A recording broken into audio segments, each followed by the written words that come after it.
नमस्कार। आइए सुनते हैं मुंशी प्रेमचंद जी की लिखी कहानी घर जमाई। हरिधन जेठ की दोपहरी में ऊख में पानी देकर आया और बाहर बैठा रहा। घर में से धुआं उठता नजर आता था, छन छन की आवाज़ भी आ रही थी। उसके दोनों साले उसके बाद आए और घर में चले गए। दोनों सालों के लड़के भी आए और उसी तरह अंदर दाखिल हो गए, पर हरिधन अंदर न जा सका। इधर 1 महीने से उसके साथ यहाँ जो बर्ताव हो रहा था और विशेषकर कल उसे जैसी फटकार सुननी पड़ी थी, वह उसके पाँव में बेड़ियाँ सी डाले हुए था। कल उसकी सास ही ने तो कहा था, मेरा जी तुमसे भर गया, मैं तुम्हारी जिंदगी का ठेका लिए बैठी हूँ क्या? और सबसे बढ़कर अपनी स्त्री की निष्ठुरता से उसके हृदय के टुकड़े कर दिए थे। वह बैठी यह फटकार सुनती रही, पर एक बार भी तो उसके मुंह से न निकला, अम्मा तुम क्यों इनका अपमान कर रही हो? बैठी गट गट सुनती रही।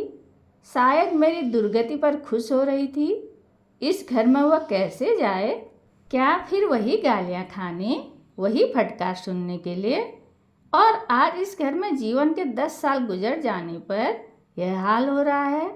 मैं किसी से कम काम नहीं करता हूँ।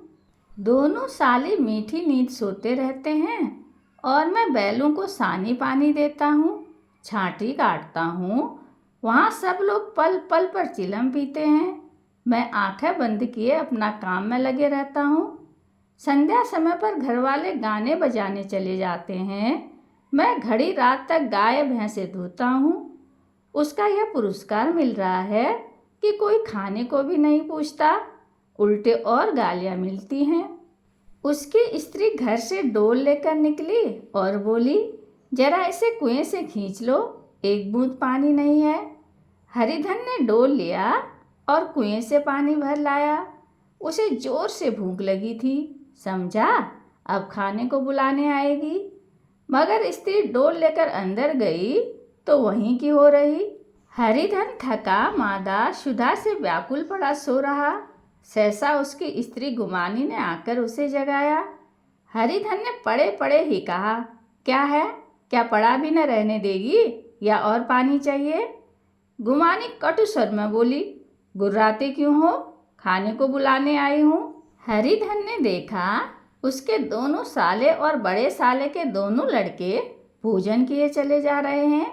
उसकी देह में आग लग गई। मेरी अब यह नौबत पहुँच गई कि इन लोगों के साथ बैठकर खा भी नहीं सकता। मैं इनकी जूठी थाली चाटने वाला हूँ। मैं इनका कुत्ता हूँ जिसे खाने के बाद टुकड़ा रोटी डाल दी जाती है। यही घर है जहाँ आज से 10 साल पहले उसका कितना आदर सत्कार होता था। साले गुलाम बने रहते थे। सास मुँह जोती रहती थी, स्त्री पूजा करती थी।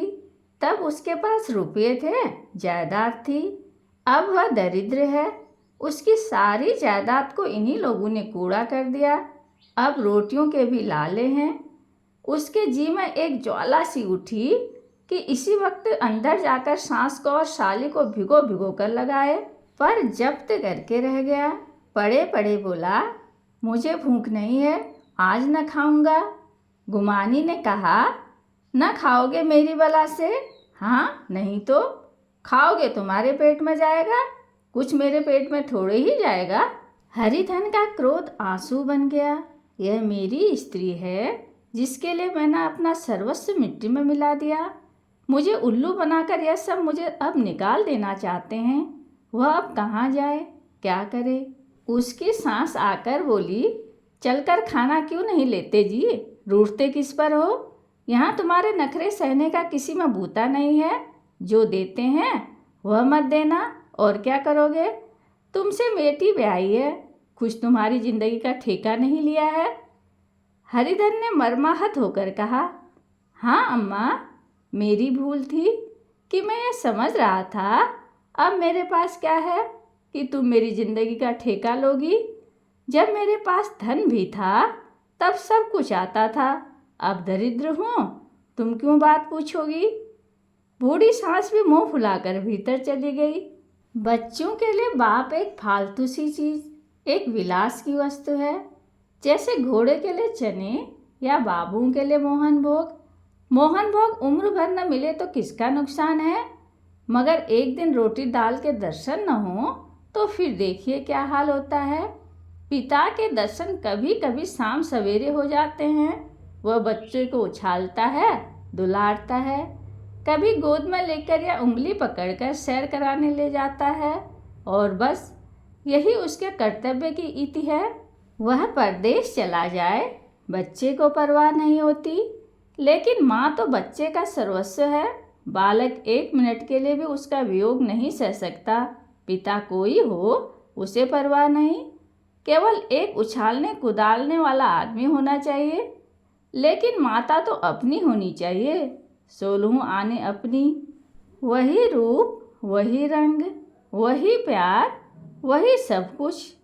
वह अगर नहीं है तो बालक के जीवन का स्रोत मानो सूख जाता है।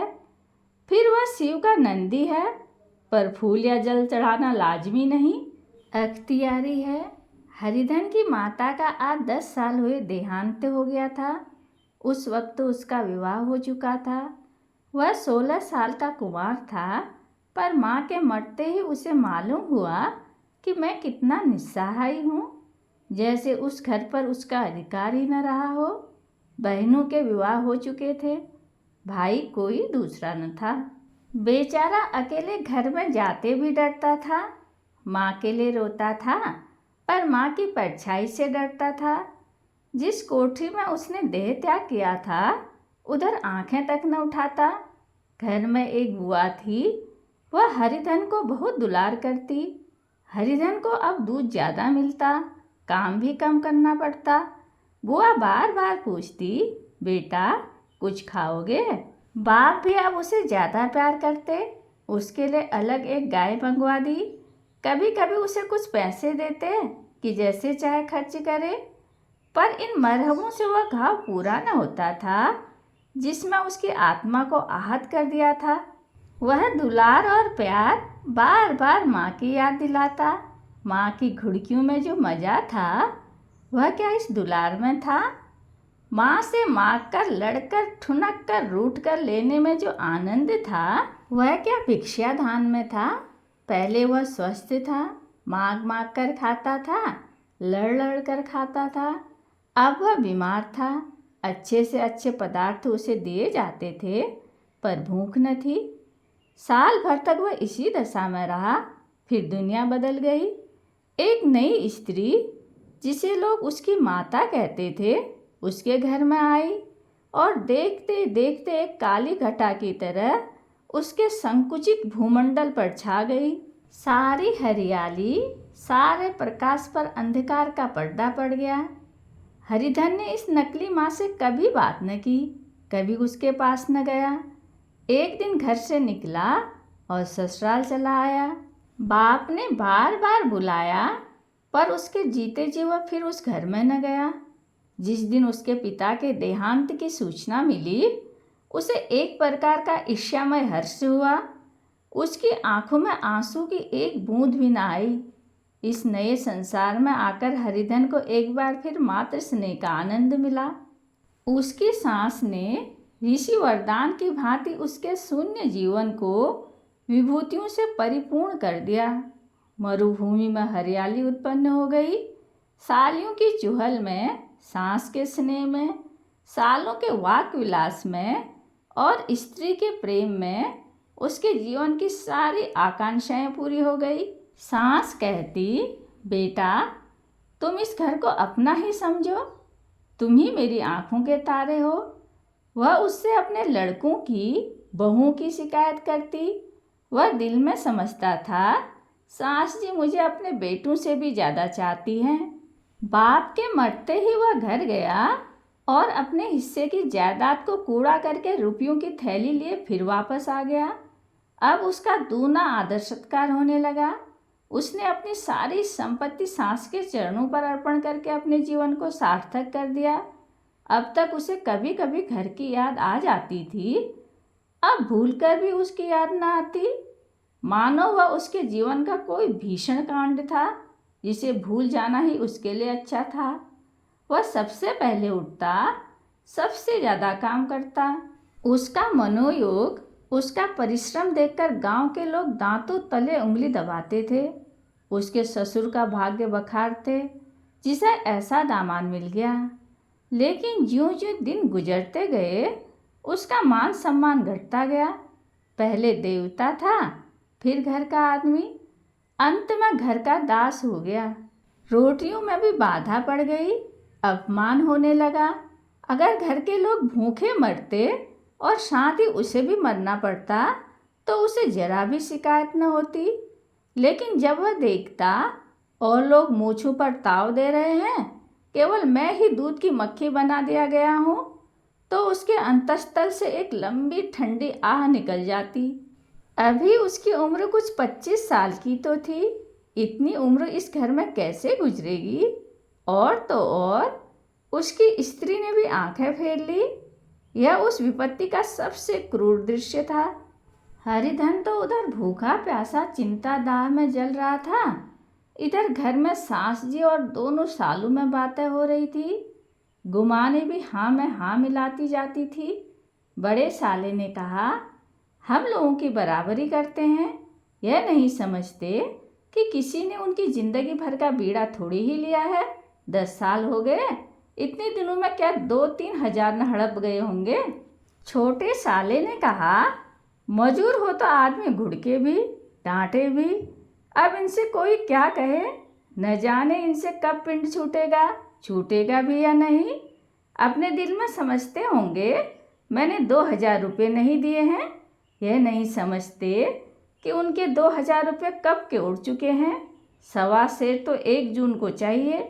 सास गंभीर भाव से बोली, बड़ी भारी खुराक है। गुमानी माता के सिर से जूं निकाल रही थी। सुलगते हुए हृदय से बोली, निकम्मे आदमी को खाने के सिवा और काम ही क्या रहता है। बड़े, खाने की कोई बात नहीं, जिसको जितनी भूख हो उतना खाए, लेकिन कुछ पैदा करना चाहिए। यह नहीं समझते कि पहुनई में किसी के दिन कटे हैं। छोटे, मैं तो एक दिन कह दूंगा, अब आप अपनी राह लीजिए, आपका कर्जा नहीं खाया है। गुमानी घर वालों की ऐसी ऐसी बातें सुनकर अपने पति से द्वेष करने लगी थी। अगर वह बाहर से 4 पैसे लाता तो इस घर में उसका कितना मान सम्मान होता, वह भी रानी बनकर रहती। न जाने क्यों कहीं बाहर जाकर कमाते उसकी नानी मरती है। गुमानी की मनोवृत्तियाँ अभी तक बिल्कुल बालपन की सी थी। उसका अपना कोई घर न था, उसी घर का हित अहित उसके लिए भी प्रधान था। वह भी उन्हीं शब्दों में विचार करती, इस समस्या को उन्हीं आंखों से देखती जैसे उसके घर वाले देखते थे। सच तो है, 2000 रुपये में क्या किसी को मोल ले लेंगे। 10 साल में 2000 रुपये होते ही क्या हैं। 200 ही तो साल भर के हुए। क्या 2 आदमी साल भर में 200 भी न खाएंगे। फिर कपड़े लत्ते, दूध घी सब कुछ तो है। 10 साल हो गए, एक पीतल का छल्ला नहीं बना। घर से निकलते तो जैसे इनके प्राण निकलते हैं। जानते हैं जैसे पहले पूजा होती थी वैसे ही जन्म भर होती रहेगी। यह नहीं सोचते कि पहले और बात थी, अब और बात है। बहू ही पहले ससुराल जाती है तो उसका कितना महात्म होता है। उसकी डोली से उतरते ही बाजे बजते हैं। गांव मोहल्ले की औरतें उसका मुंह देखने आती हैं और रुपये देती हैं। महीनों उसे घर भर से अच्छा खाने को मिलता है, अच्छा पहनने को। कोई काम नहीं लिया जाता, लेकिन 6 महीने बाद कोई उसकी बात भी नहीं पूछता।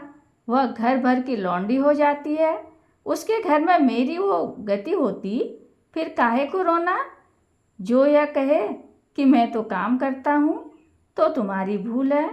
मजूर और बात है। उसे आदमी डांटता भी है, मारता भी है। जब चाहता है रखता है, जब जी चाहता है निकाल देता है। कसकर काम लेता है। यह नहीं कि जब जी में आया कुछ काम किया, जब जी में आया पढ़कर सो रहे। हरिधन भी पड़ा अंदर ही अंदर सुलग रहा था कि दोनों साले बाहर आए और बड़े साहब बोले, भैया उठो, तीसरा पहर ढल गया, कब तक सोते रहोगे, सारा खेत पड़ा है। हरिधन चट से उठ बैठा और तीव्र स्वर में बोला, क्या तुम लोगों ने मुझे उल्लू समझ लिया है। दोनों साले हक्के बक्के हो गए। जिस आदमी ने कभी जबान नहीं खोली, हमेशा गुलामों की तरह हाथ बांधे हाजिर रहा, वह आज एकाएक इतना आत्माभिमानी कैसे हो गया? यह उनको चौंका देने के लिए काफ़ी था। कुछ जवाब न सूझा। हरिधन ने देखा इन दोनों के कदम उखड़ गए हैं, तो एक धक्का और देने की प्रबल इच्छा को न रोक सका। उसी ढंग से बोला, मेरी भी आंखें हैं, अंधा नहीं हूँ, न बहरा ही हूँ। छाती फाड़ कर काम करूँ और उस पर भी कुत्ता समझा जाऊँ? ऐसे गधे कहीं और होंगे। अब बड़े साले भी गरम पड़े। तुम्हें किसी ने यहाँ बांध तो नहीं रखा है? अब की हरिधन लाजवाब हुआ। कोई बात न सूझी। बड़े ने फिर उसी ढंग से कहा, अगर तुम यह चाहो कि जन्म भर पाहुने बने रहो और तुम्हारा वैसा ही आदर सत्कार होता रहे, तो हमारे बस की बात नहीं है। हरिधन ने आंखें निकाल कर कहा, क्या मैं तुम लोगों से कम काम करता हूँ? बड़े, यह कौन कहता है? हरिधन, तो तुम्हारे घर की यही नीति है कि जो सबसे ज़्यादा काम करे वही भूखों मारा जाए? बड़े, तुम खुद खाने नहीं गए, क्या कोई तुम्हारे मुंह में कौर डाल देता? हरिधन ने होंठ चबा कर कहा, मैं खुद खाने नहीं गया, कहते तुम्हें लाज नहीं आती? नहीं आई थी बहन तुम्हें बुलाने? हरिधन की आंखों में खून उतर गया, दांत पीस कर रह गया। छोटे साले ने कहा, अम्मा भी आई थी, तुमने कह दिया मुझे भूख नहीं है, तो क्या करती? सांस भीतर से लपकी चली आ रही थी। यह बात सुनकर बोली, कितना कह कह कर हार गई, कोई उठे न तो मैं क्या करूं? हरिधन ने विष, खून और आग से भरे हुए स्वर में कहा, मैं तुम्हारे लड़कों का जूठा खाने के लिए हूँ? मैं कुत्ता हूँ कि तुम लोग खाकर मेरे सामने रूखी रोटी का टुकड़ा फेंक दो? बुढ़िया ने ऐंठ कर कहा, तो क्या तुम लड़कों की बराबरी करोगे? हरिधन परास्त हो गया। बुढ़िया के एक ही वाक प्रहार ने उसका काम तमाम कर दिया। उसकी तनी हुई भवें ढीली पड़ गई, आंखों की आग बुझ गई, फड़कते हुए नथने शांत हो गए। किसी आहत मनुष्य की भांति वह जमीन पर गिर पड़ा। क्या तुम मेरे लड़कों की बराबरी करोगे? यह वाक्य एक लंबे भाले की तरह उसके हृदय में चुभता चला जाता था। न हृदय का अंत था, न उस भाले का। सारे घर ने खाना खाया, पर हरिधन न उठा। सास ने मनाया, सालियों ने मनाया, ससुर ने मनाया, दोनों साले मनाकर हार गए। हरिधन न उठा।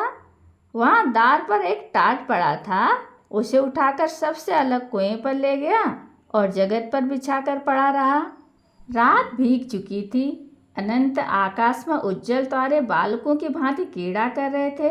कोई नाचता था, कोई उछलता था, कोई हंसता था, कोई आंखें मीचकर फिर खोल देता था। रह रहकर कोई साहसी बालक सपाटा भरकर एक पल में उस विस्तृत क्षेत्र को पार कर लेता था और न जाने कहाँ छा जाता था।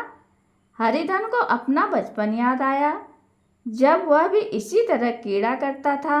उसकी बाल सिमटियाँ उन्हीं चमकीले तारों की भांति प्रज्वलित हो गई। वह अपना छोटा सा घर, वह आम का बाग जहाँ वह केरियाँ चुना करता था, वह मैदान जहाँ कबड्डी खेला करता था, सब उसका याद आने लगे। फिर अपनी स्नेहमयी माता की सहृदय मूर्ति उसके सामने खड़ी हो गई। उन आँखों में कितनी करुणा थी, कितनी दया थी। उसे ऐसा जान पड़ा मानो माता की आंखों में आंसू भरे उसे छाती से लगा लेने के लिए हाथ फैलाए उसकी ओर चली आ रही है। वह उस मधुर भावना में अपने को भूल गया। ऐसा जान पड़ा मानो माता ने उसे छाती से लगा लिया है और उसके सिर पर हाथ फेर रही है। वह रोने लगा, फूट फूट कर रोने लगा। उसे आत्मसम्मोहित दशा में उसके मुंह से यह शब्द निकले, अम्मा, तुमने मुझे इतना भुला दिया। देखो तुम्हारे प्यारे लाल की क्या दशा हो रही है। कोई उसे पानी को भी नहीं पूछता। क्या जहाँ तुम हो वहाँ मेरे लिए जगह नहीं है? सहसा गुमानी ने आकर पुकारा, क्या सो गए तुम? ऐसी भी क्या राक्षसी नींद? चलकर खा क्यों नहीं लेते? कब तक कोई तुम्हारे लिए बैठा रहे? हरिधन उस कल्पना जगत से क्रूर प्रत्यक्ष में आ गया। वही कुएं की जगत थी, वही फटा हुआ टाट और गुमानी सामने खड़ी कह रही थी, कब तक कोई तुम्हारे लिए बैठा रहे। हरिधन उठ बैठा और मानो तलवार म्यान से निकाल कर बोला, भला तुम्हें मेरी सुध तो आई, मैंने कह तो दिया था मुझे भूख नहीं है। गुमानी, तो कितने दिन तक न खाओगे? अब इस घर का पानी भी न पीऊँगा। तुम्हें मेरे साथ चलना है या नहीं? दृढ़ संकल्प से भरे हुए इन शब्दों को सुनकर गुमानी सहम उठी। बोली, कहाँ जा रहे हो? हरिधन ने मानो नशे में कहा, तुझे इससे क्या मतलब? मेरे साथ चलेगी या नहीं? फिर पीछे न कहना मुझसे कहा नहीं। गुमानी आपत्ति के भाव से बोली, तुम बताते क्यों नहीं कहाँ जा रहे हो? तू मेरे साथ चलेगी या नहीं? जब तक बता न दोगे मैं न जाऊंगी। तो मालूम हो गया तू नहीं जाना चाहती। मुझे इतना ही पूछना था, नहीं तो अब तक मैं आधी दूर निकल गया होता। यह कहकर उठा और अपने घर की ओर चला। गुमानी पुकारती रही, सुन लो सुन लो, पर उसने फिरकर भी न देखा। 3 मील की मंजिल हरिधन ने 5 घंटों में तय की। जब वह अपने गांव के अमराइयों के सामने पहुंचा तो उसकी मातृभावना उषा की सुनहरी गोद में खेल रही थी। उन वृक्षों को देखकर उसका विह्वल हृदय नाचने लगा।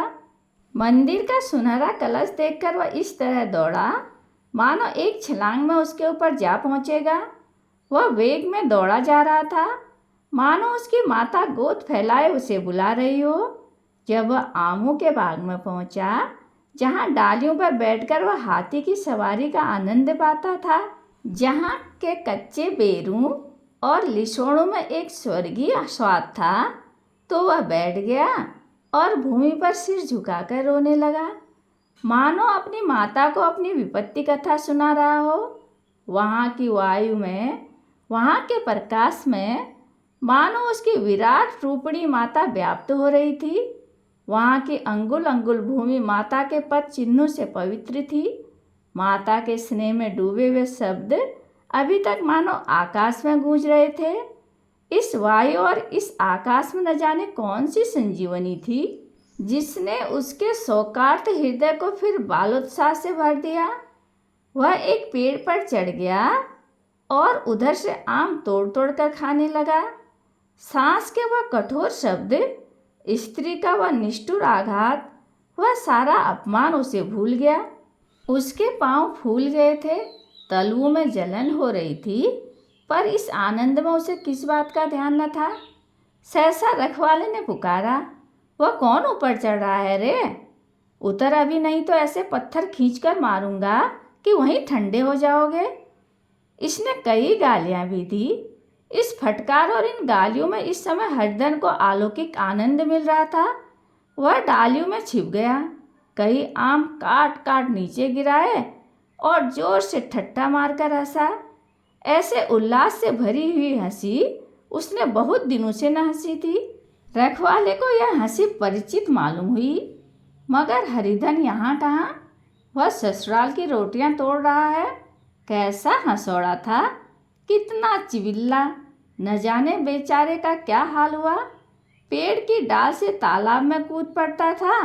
अब गांव में ऐसा कौन है? डांट कर बोला, वहाँ से बैठे बैठे हंसोगे तो आकर सारी हंसी निकाल दूंगा, नहीं तो सीधे उतर जाओ। वह गालियां देते जा रहा था कि एक गुठली आकर उसके सिर पर लगी। सिर सहलाता हुआ बोला, यह कौन शैतान है? नहीं मानता? ठहर, मैं आकर तेरी खबर लेता हूँ। उसने अपनी लकड़ी नीचे रख दी और बंदरों की तरह चटपट ऊपर चढ़ गया। देखा तो हरिधन बैठा मुस्कुरा रहा है। चकित होकर बोला, अरे हरिधन, तुम यहाँ कब आए? इस पेड़ पर कब से बैठे हो? दोनों बचपन के सखा वहीं गले मिले। यहाँ कब आए? चलो घर चलो। भले आदमी, क्या वहाँ आम भी मैसर न होते थे? हरिधन ने मुस्कुराकर कहा, मंगरू, इन आमों में जो स्वाद है वह और कहीं के आमों में नहीं। गांव क्या क्या रंग ढंग है। मंगरू, सब चैन चांद से हैं भैया। तुमने तो जैसे नाता ही तोड़ लिया। इस तरह कोई अपना गांव घर छोड़ देता है? जब से तुम्हारे दादा मरे सारी गृहस्थी चौपट हो गई। 2 छोटे छोटे लड़के हैं, उनके लिए क्या होता है? हरिधन: अब उस गृहस्थी से क्या वास्ता है भाई? मैं तो अपनी ले दे चुका, मजूरी तो मिलेगी ना। तुम्हारी गैया ही चरा दिया करूँगा, मुझे खाने को दे देना। मंगरू ने अविश्वास के भाव से कहा, अरे भैया, कैसी बातें करते हो? तुम्हारे लिए जान हाजिर है। क्या ससुराल में अब न रहोगे? कोई चिंता नहीं, पहले तो तुम्हारा घर ही है, उसे संभालो। छोटे छोटे बच्चे हैं, उनको पालो। तुम नई अम्मा से नाहक डरते थे, बड़ी सीधी है बेचारी, बस अपनी माँ समझो। तुम्हें पाकर तो निहाल हो जाएगी। अच्छा, घरवाली को भी तो लाओगे? हरिधन: उसका अब मुँह न देखूंगा, मेरे लिए वो मर गई। मंगरू: तो दूसरी सगाई हो जाएगी। अब की ऐसी मेहरिया ला दूंगा कि उसके पैर धो धो कर पियोगे। लेकिन कहीं पहली भी आ गई तो? हरिधन: वह ना आएगी। हरिधन अपने घर पहुंचा तो दोनों भाई भैया आए कहकर भीतर दौड़े और माँ को खबर दी। उस घर में कदम रखते ही हरिधन को ऐसी शांत महिमा का अनुभव हुआ मानो वह अपनी माँ की गोद में बैठा हुआ है। इतने दिनों ठोकरें खाने से उसका हृदय कोमल हो गया था। जहाँ पहले अभिमान था, आग्रह था, हेकड़ी थी, वहाँ अब निराशा थी, पराजय और याचना थी। बीमारी का जोर कम हो चला था, अब मामूली दवा भी असर कर सकती थी। किले की दीवारें छिद चुकी थी, अब उसमें घुस जाना असाध्य न था। वही घर जिससे वह एक दिन विरक्त हो गया था, अब गोद फैलाए उसे आश्रय देने को तैयार था। हरिधन का निरवलंब मन यह आश्रय पाकर मानो तृप्त हो गया। शाम को विमाता ने कहा, बेटा, तुम घर आ गए, हमारे धन्य भाग। अब इन बच्चों को पालो। माँ का नाता न सही, बाप का नाता तो है ही। मुझे एक रोटी दे देना, खाकर एक कोने में पड़ी रहूँगी। तुम्हारी अम्मा से मेरी बहन का नाता है, उस नाते से तुम मेरे लड़के होते हो। हरिधन ने मात्र विह्वल आंखों से विमाता के रूप में अपनी माता के दर्शन किए। घर के एक एक कोने से मात्र स्मृतियों की छटा चांदनी की भांति छिटकी हुई थी। विमाता का प्रौढ़ मुखमंडल भी उसी छटा से रंजित था। दूसरे दिन हरिधन फिर कंधे पर हल रखकर खेत को चला। उसके मुख पर उल्लास था और आंखों में गर्व। वह अब किसी का आश्रित नहीं, आश्रयदाता था। किसी के द्वार का भिक्षुक नहीं, घर का रक्षक था। एक दिन उसने सुना गुमानी ने दूसरा घर कर लिया। माँ से बोला, तुमने सुना काकी, गुमानी ने घर कर लिया?